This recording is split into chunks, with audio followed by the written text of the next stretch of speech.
So I'll talk a little about the terrain theory versus the germ theory. Most people subscribe to the germ theory, yeah. But let's talk about it. Let's talk about ways you can get sick. Okay, proven ways you can get sick. You can consume toxins, right? Consume enough toxins, and your body will you probably get sick. Sleep deprivation can make you sick. You can be in a toxic environment, like a radioactive environment, or an environment that deprives you of oxygen, like wearing masks. Anything that deprives you of oxygen will make you sick. Also, negative emotions, thoughts, such as stress, anxiety, worry. You can worry yourself sick, right? Those are all proven ways you can get sick. Nobody argues with any of that.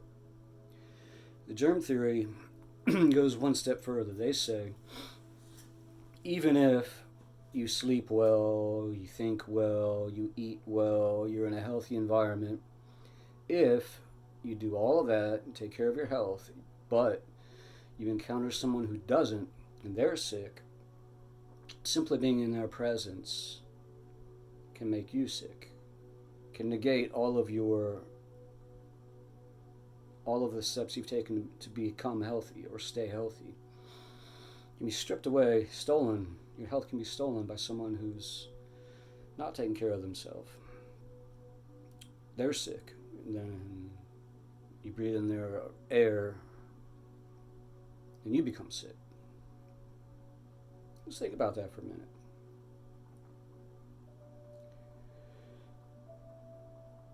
How does that make you feel? Knowing that you can do everything in your power to become healthy or stay healthy, but that can be stripped away simply by being in the presence of someone who's not healthy. Does that make you feel hopeful? No. Empowered? No. Make you feel good? No. Doesn't do anything good for you. That belief.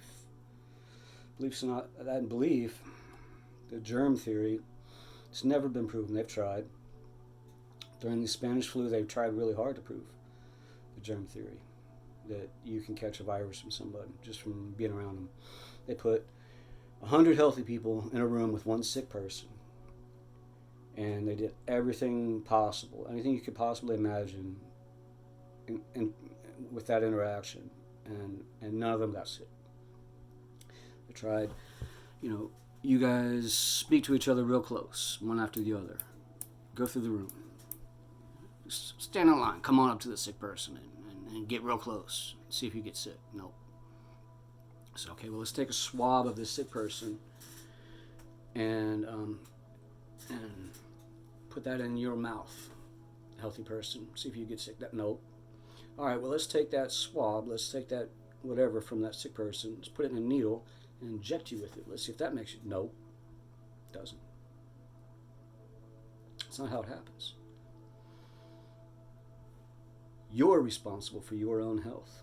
You're entirely empowered by your lifestyle, your mind, which is most important. Almost, I would say, as important as what you consume. Your mental state is more important. As important or more important. I'm sure if you drink arsenic, yeah, you're going to get sick no matter what your mindset is, right? But the placebo effect shows the power of the mind.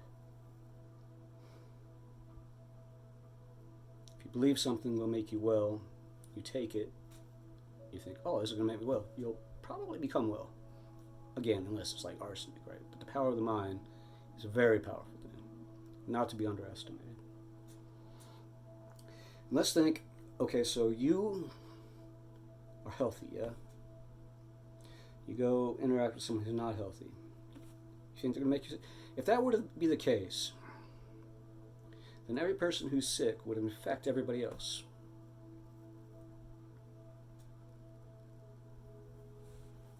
It was just everyone would be sick. A sick person would infect you, the healthy person. You'd become unhealthy. You'd go infect someone who's healthy. On down the line. No one. How long would it take before the whole world's sick? If that were true. It's not true. It's simply not true. If you have a stomach flu, that illness in your stomach doesn't spread to your heart or anywhere else in your body. So how do you think it's going to spread from your stomach to another person? It's isolated. It's your responsibility. You consume something toxic into your stomach, and made you sick. Or you were in a toxic environment, like radiation. Radiation poisoning produces flu-like symptoms. And again, I'm going to refer you back to the first pandemic, quote-unquote pandemic. It was a Russian flu of the late 19th century. Spread, quote-unquote spread. It did spread, but not through pathogens. It spread through radio waves. So right after they transmitted that radio signal, that whatever his name is, Italian name, from the Westerfield house, Freemason,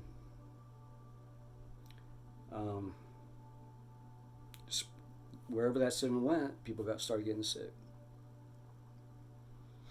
And this was back before people were traveling abroad. You know what I mean? Like, this was before automobiles, before airplanes. But this thing spread wide. It just coincidentally happened to occur right after the radio signals were sent out. And the Spanish flu, 1918 roughly, right? Right after World War One, after they sent all these broadcast signals out to the soldiers, communicating to tell people where to go and blah, blah, blah. People started getting sick, but they didn't die. They got sick. The vaccine killed people. That's where all the millions of deaths came from. Not from the radiation poisoning.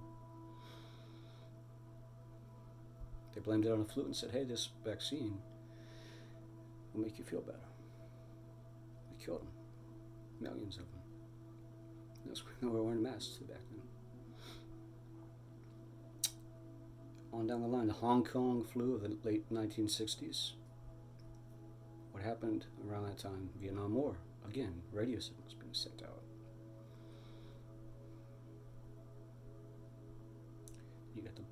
You got the 3G comes out, some illness. 4G comes out, some illness. Now there's 5G and there's coronavirus, right? It's radiation poisoning. Radiation poisoning produces flu-like symptoms. If you're in an area where there's a lot of radiation, you're going to be sick. Probably. It's not because someone breathed on you.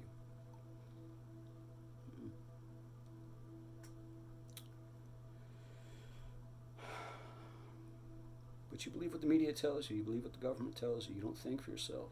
That's a problem. You start thinking for yourself and be positive. Because when they tell you to be afraid and you're afraid, it's one way to get sick. Better wise up.